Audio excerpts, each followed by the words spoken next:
look at what this neighbor's got, and their car, and their grass, and their this. And then you go walk up a little closer and like, oh shit. We got the same problems, bro. Yeah, then there's the one neighbor that everybody agrees, and they're like, yeah, they could do a little bit more. Just don't be that person. Yo, it's AJ with a More Than Just Grass podcast, baby. What's up? I'm Gardy with Clear Life Media. Woo! It's been a week. Last time, after we talked, I went to your house. Yes. Yeah, I got a call from my wife, and she said, you may know this, but AJ's here, and I just wanted to let you know. I'm like, yes, I knew. I forgot to tell her. But yeah, and I'm sure you found like a beautiful green, luscious lawn, no weeds, just nicely mowed, but, you know, not too low, right? Okay, let's get real. It was full of biodiversity. Which is great. Which I support 100%. Of course. So today, I'm going to be picking on Gardy a little bit because what I saw at his house is typical of what I see at least a few times a day, it feels like. So went over there, fertilized. I put down my 824, I call it my soil conditioner blend. Now, it's been 7 days today, right? Mm-hmm. Did you already start seeing some green up on your lawn? Yes, 100%. You know, I was pulling out of the garage, and I was, out the driveway and looking, and I do notice. But honestly, because you came on a Friday. Correct. And one of the instructions that I received, and it's in a text message, said, dude, mow the grass. Mow the grass. So it got mowed the next day.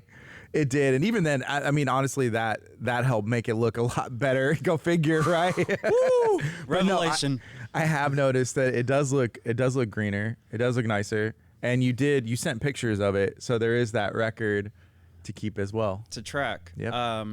And I turned back on your main valve for your irrigation. Mm-hmm. Little tip, all right. If they're done properly, there's these two little, I don't know, like ports, I guess, that when you shut them off, you keep the ports open, and then you have to close these little ports. What I have found is that you can take a dime, okay, and turn those little ports. So I usually got like maybe a little change in your car or something. Yeah. And I found this out because I was looking for like a flathead screwdriver. And then it dawns on me, dude, I wonder if I could just stick this little dime in there. And it fits perfectly. Perfect. So if you need to turn it, go find a dime, okay? Right. It works. Just a little tidbit. Now, with the irrigation part, I want to bring this up. Gardy, average homeowner, beautiful home, beautiful neighborhood, has an irrigation system. Do you know where your valves are for your sprinkler? Okay, so when it comes to the sprinklers, I know there's two places. Ours is in the garage, and that has, like, if I'm turning it off and on, I can go through the zones. I've changed the times and the days and all that stuff when I want it to run. And then there's another spot that's outside the house, which is, I think, what we were talking about, which I would assume is the valve. There's the things, but then there's a thing that looks like a bell on top, right? That's typically in our area. That's a PVB. It's a pressure vacuum breaker. That is your main valve. Okay. Now you have controller valves for each irrigation zone. So what you're talking about in the garage is your controller that you use to make all your adjustments. But for each zone, let's just say you have 6 zones.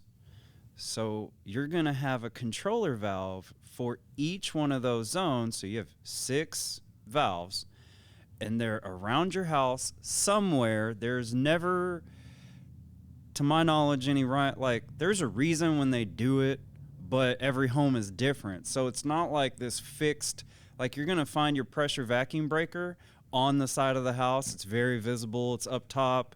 According to code, it's supposed to be, I want to say, like 12 inches or above your highest irrigation head, right? Your highest sprinkler head.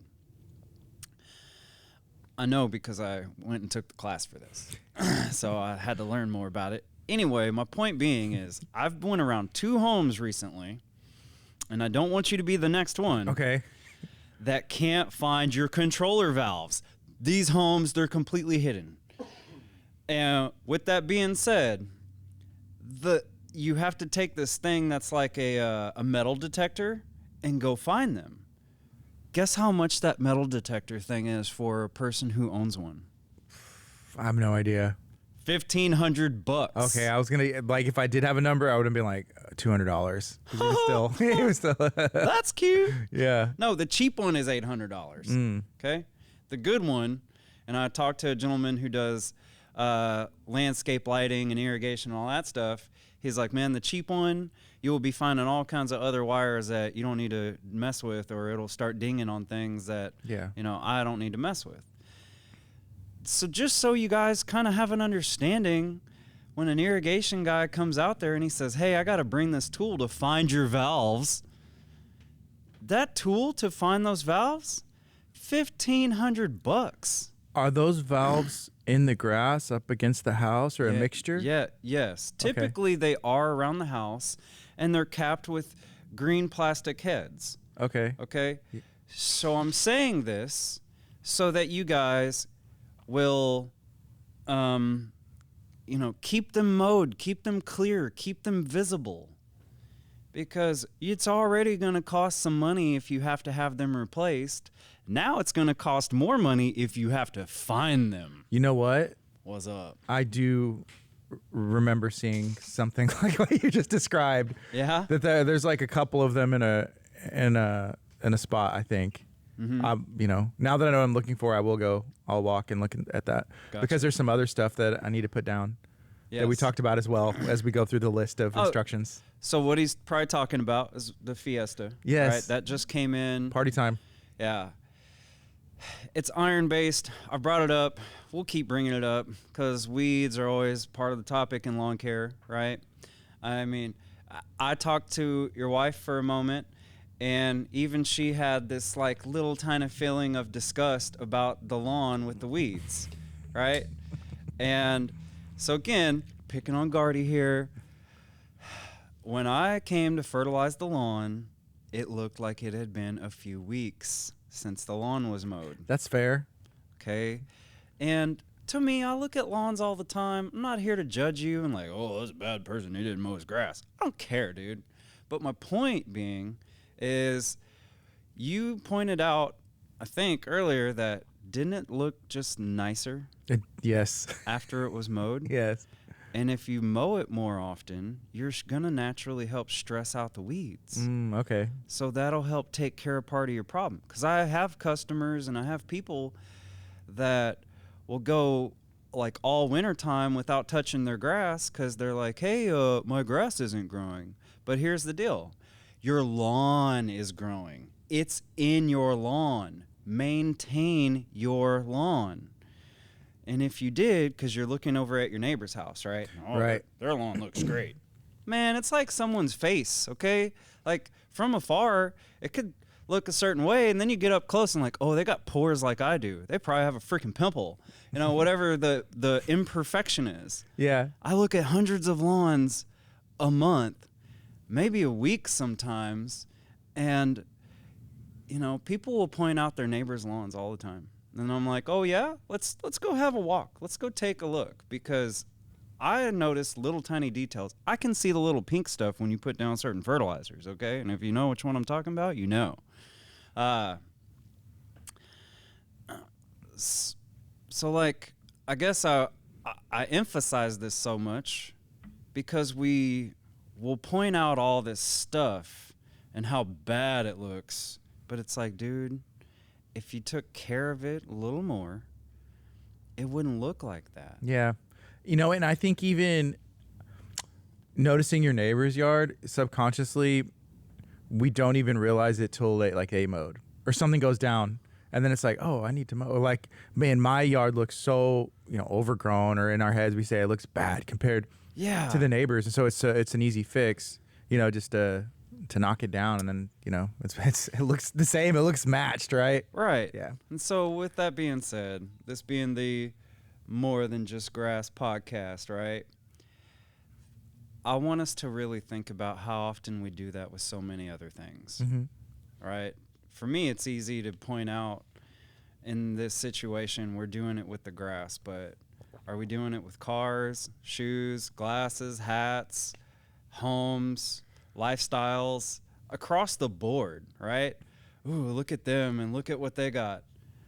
Dude, I'm worried about my grass, you know? I'm worried about my weeds, you know? And my we all truck. everybody has the weeds, right? Right. You look at someone, you walk up, like, to me, you have a nice car, and I think it looks great. You rolled up this morning, backwards cap, man. I'm like, dude, that's a nice whip. But you probably noticed the blemishes in your car. Oh, for sure, yeah. Right? Yeah. Like, man. I hit the curb right there and had to do this there. And yeah. So with that being said, like, sometimes don't pay so much attention to the neighbor's stuff, okay? We'll get all in a funk worrying about what the neighbor's thinking. And, dude, they're probably doing the same thing, you know? Look at what this neighbor's got in their car and their grass and their this. And then you go walk up a little closer and like, oh, shit. We got the same problems, bro. Yeah, then there's the one neighbor that everybody agrees, and they're like, yeah, they could do a little bit more. Just don't be that person. Yeah, and then you got the other neighbor who everyone does envy, right? Equally. Yeah. Man, they're always out there in their lawn. I wish I had that kind of time. Yeah. Right? Yeah, it's a priority to them, right? They make it a priority. And that's okay, you know, but as we move forward and we want to fix lawns and we want to do it environmentally consciously, also keep in mind, dude, it's a lawn. Yeah. Right? It's not something to judge yourself on and your character or your ability to take care of, like, I don't know, your home. I'm biodiverse. Yeah.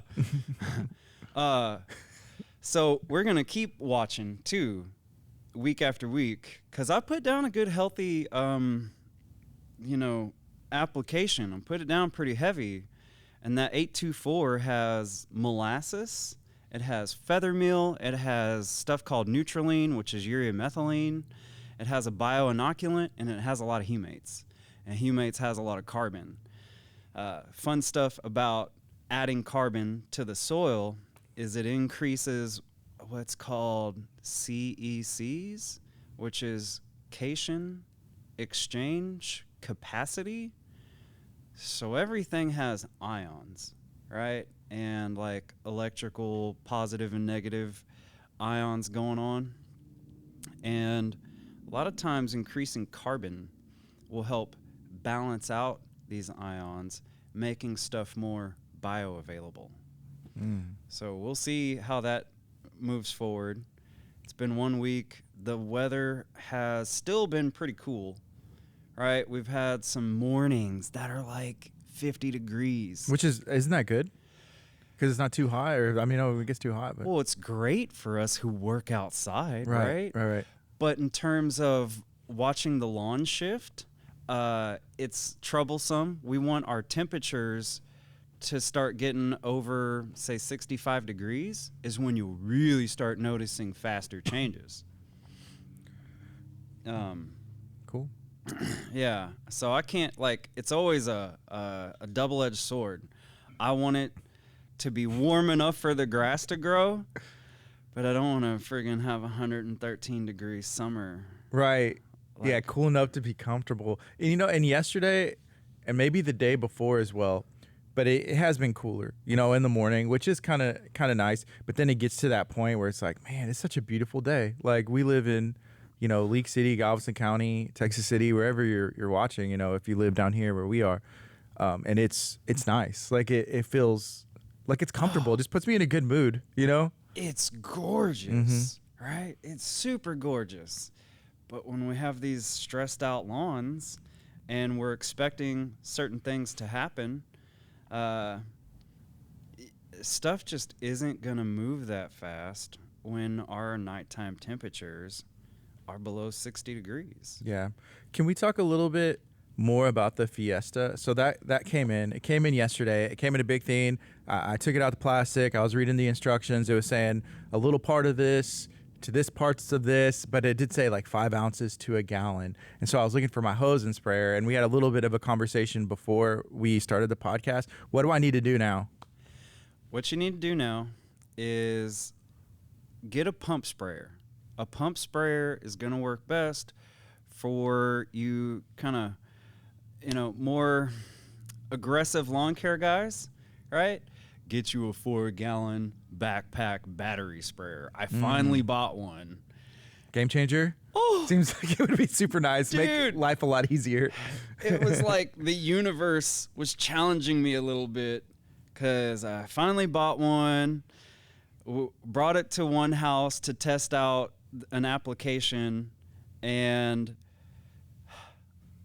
I forgot the battery because I had charged the battery for it. Yeah. Right? Yeah. And then the first time I opened it up, we're trying to get it all done and mixed and everything. I couldn't prime the pump.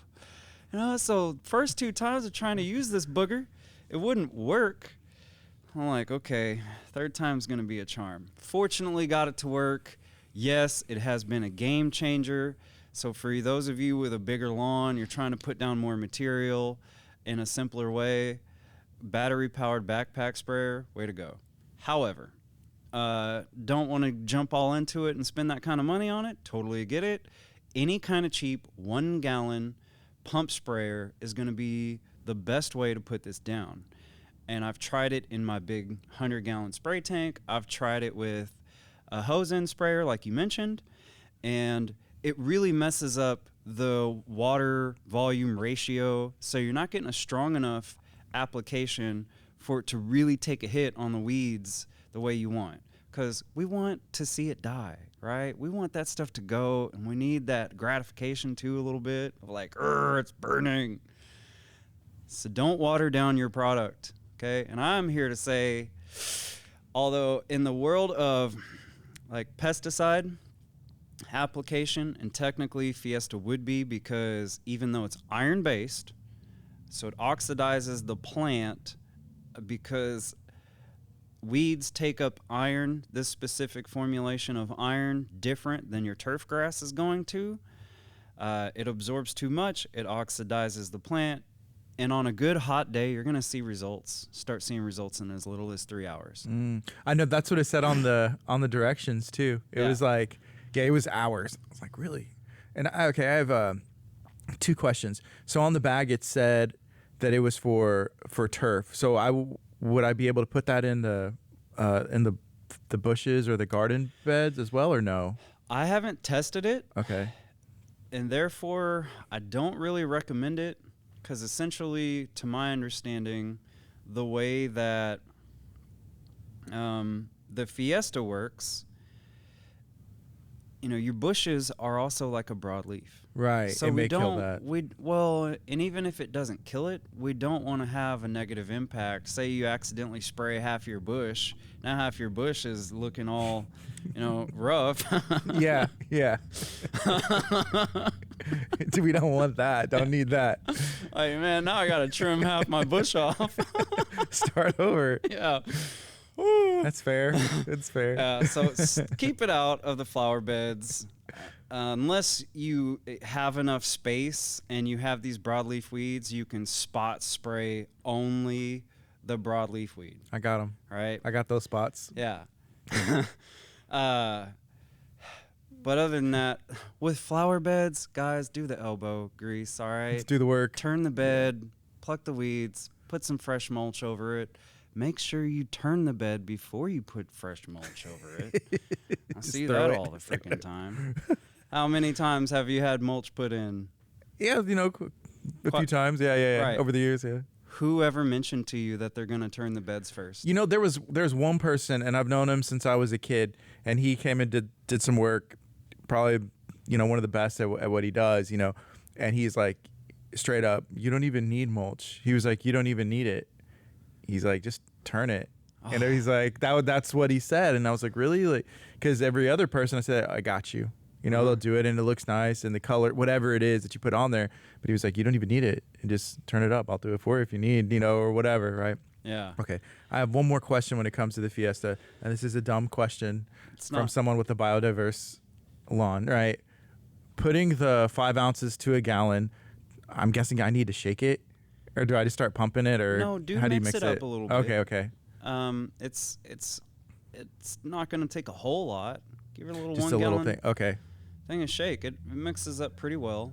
Or if you put in the 5 ounces before, as you fill up the water, it's going to mix pretty well. Gotcha. Just that way. Okay. That is a very good question. Okay. Really. Just wanted to make sure I'm like either just spraying like the 5 ounces come out first, and then like everything else just spraying water. So I've done that. Yeah. And I'll tell you what, I like to try things to the max, right? So I'll use like 10 ounces per gallon and see what happens. Now I will say, you do that in one hard spot on the lawn, it's still gonna kill your grass.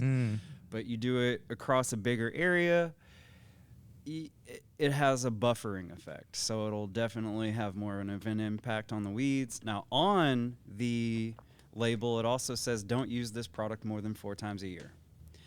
I haven't fully tested that out, but I will say, like myself, I used a whole lot more in one application, so then that also would tell me don't do this as many times in a year. Yeah. It also says it works as a pre-emergent, which I'm very curious. I haven't fully tested out that, but if you knock down the application rate just a little bit and spray it across your whole entire lawn, it should help you prevent weeds too. Yeah.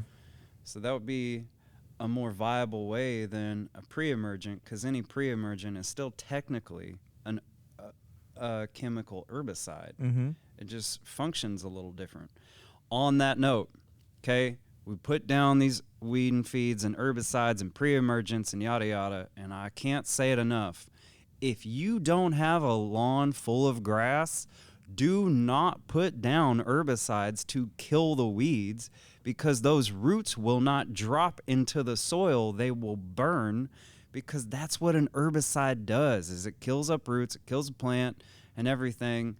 And all these products that are supposed to be used on your lawn will typically say for an established lawn, because then your grass has roots deeper in the soil and it's not impacted. But if you have these big old dead patches, St. Augustine grass creeps out in stolons, and you will be able to pick up those stolons, and they're like, well, it's not sticking to the ground. Well, you pick it up, you look at the bottom, you see the roots, they look freaking burned, and it sucks even more because it also looks a little bit like take-all patch. So you're like, oh, I'm going to put down a fungicide. Well, if you already put down all this other crap on your lawn, a fungicide is going to make it worse, and it's going to be more of a slow process of bringing your turf back. So I see this all the time, and it just seems like in the world of lawn care, there's not enough people telling you about remediation over treatment. We're over here remediating soil, right? And it works incredibly well, but if you're having a rough lawn, lay off the freaking weed killers and focus on building the turf. Yeah. You know? Yeah, I see it every day. How do I kill the weeds? I'm like, bro, you need to learn how to grow your grass, not kill the weeds. You know? Yeah. Is there anything else you noticed when looking at my yard? I know we had talked about, I was like, I think there's clover, when you asked me about the color of the flowers, and I was like, honestly, I can't, they're everywhere, but I can't remember. So you don't really have any clover. You mostly have what looks like black medic and oxalis, which I think are in a similar family in a sense of they're a legume. So you pick them up and you'll see these little nodules if you rip out the roots, telling me that they are helping to support nitrogen going back into your soil. But it's not clover. Clover, not everything is clover, right? There's a whole ton of different weeds out there. And a lot of them that are mistaken for clover are actually black medic, oxalis, and yellow wood swirl. Not really a big deal, in my opinion. Some of them, especially like that black medic, will grow out in big old clumps and cover stuff. But you can take it, rip it out fairly easy. Yeah. Yeah. On another note, with that Fiesta weed killer, I'm trying some stuff to see if I can make it more effective. So I've done some experiments with using ammonium sulfate, and ammonium sulfate is just a straight fertilizer. Now, if you want to green up your grass real quick, you can use ammonium sulfate, but do follow the instructions, right? And it seems like it's making it more effective, but I haven't tried it enough to like pinpoint if it's actually making a difference or if it's just the Fiesta doing its thing. And another thing that I tried is mixing molasses in it. Now, the theory in me doing the molasses with the Fiesta weed killer is that it is sticky. And I want something to help the Fiesta stick to the plant better, because as you'll see when you try using this, that Fiesta looks like it will bead straight off of some of these weeds. And then the whole idea is that it covers the plant and gets absorbed through the leaves, so if it's beading off, it's not as effective. And I want something to help make it stick. It needs to stick to it, yeah, stay on it. Right. Spend a little time. And then also in theory that if I'm mixing it with molasses, I'm adding sugars so that as this stuff dies off, it will help break down the dead material faster and help break down and release the iron instead of potentially causing stuff to lock up. Because if you add any one nutrient, it could be iron, nitrogen, potassium, whatever, across the board, then it'll get too much of it and it'll essentially lock it up and lock up other nutrients, which will impede things from working and growing. I wonder what happens if you use it more than 4 times a year. Because like I'm thinking like 5 ounces, and it came in a pretty big container, right? It's like, man, my wife may be like, you need to use this 4 times, this week. Yeah. We need to get this problem, going. It's taking 3 hours. Hey, it already looks better. Do it again, right? One thing that I know for sure is if it's saying 4 times, my first thought that comes to mind is that accumulation. We don't want things to accumulate in the soil too much. Again, it locks things up. And just like people can put down too much fertilizer and get burned from fertilizer, you can put down too much iron and simply get burned from the iron, which I never even heard of until a couple years ago. Another guy that I follow on Instagram, and we chat sometimes, he's like, AJ, if you put such and such down, you'll get iron burn, because people are putting down ironite and this stuff and other products out there. And dude, iron does help green up grass, but it is only one little piece of the puzzle. And then again, you can contribute to killing your own grass by trying to green it up. Yeah. Right? Yeah. So don't use it too much. Let it do its thing. And also let that hippie blend do its thing. Because I'm willing to bet that grass is going to start shifting over the weeds. And we just got our hippie 1812 green up blend. Awesome. And yeah. What'll that do for somebody? Somebody gets that. What's they going to do? So it's going to green up your lawn. Amazing. It has 4 different sources of nitrogen, ureaform, ureamethylene, blood meal, feather meal, has a beneficial bioinoculant, a fungal inoculant, a little bit of kelp meal to help stimulate everything and root growth. But it's one of the few products you can also use before a sod installation. And everyone out there is fixing some grass and getting some sod installations. Well, if you want your freaking sod to look amazing for the next 6 months, you throw down some hippie blend underneath the sod. And right now, I only know one guy in the whole League City area that is doing that for people. He's my buddy, Javier, with Javier's Lawn Service. He came and picked up a couple bags from me at 6:50 this morning before he went and did his sod installation, because we did it last year. Dude, we have pictures of the ugliest freaking grass you ever saw, right? In the middle of summertime. Yeah. And he put this in, and even myself had my doubts. Was like, dude, this is scary junk. You should get your money back on the grass, right?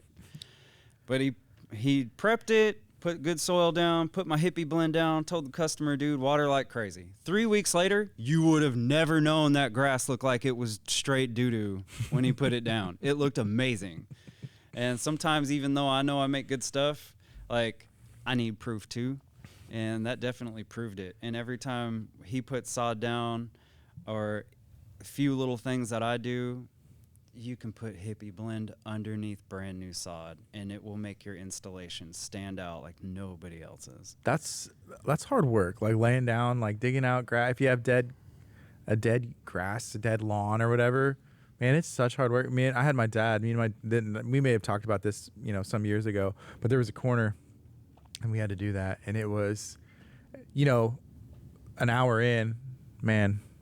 I should have paid somebody, and it's a lot of money to do that, but it's honestly worth it. It's someone who knows what they're doing, someone who has that expertise, like, oh, I can lay this down, I can't lay that down. But the weird thing about that part of my yard is the grass grew, but the weeds, it was just full of weeds. Like that part was, and I've battled with that. So I'm going to go to town with that Fiesta on it. Yeah. Just use it cautiously. We'll see. Okay. We'll see. Report back next week. Okay. Hey, do your own test too. I will. Now that you got some. Yeah. I'm excited. Easter, we got Easter coming up this weekend, and, a lot of family time, but I'm going to find some time to get out in the grass, hopefully today, or tomorrow, and get that applied. Yeah. So, yeah. Hey, and happy Easter, everyone. Yeah, man. Thank God for the grass. Thank God for being here. Thank you, Gardy, and to Clear Life Media for helping me make this possible. This is freaking awesome. So, like, subscribe, share, follow the More Than Just Grass podcast.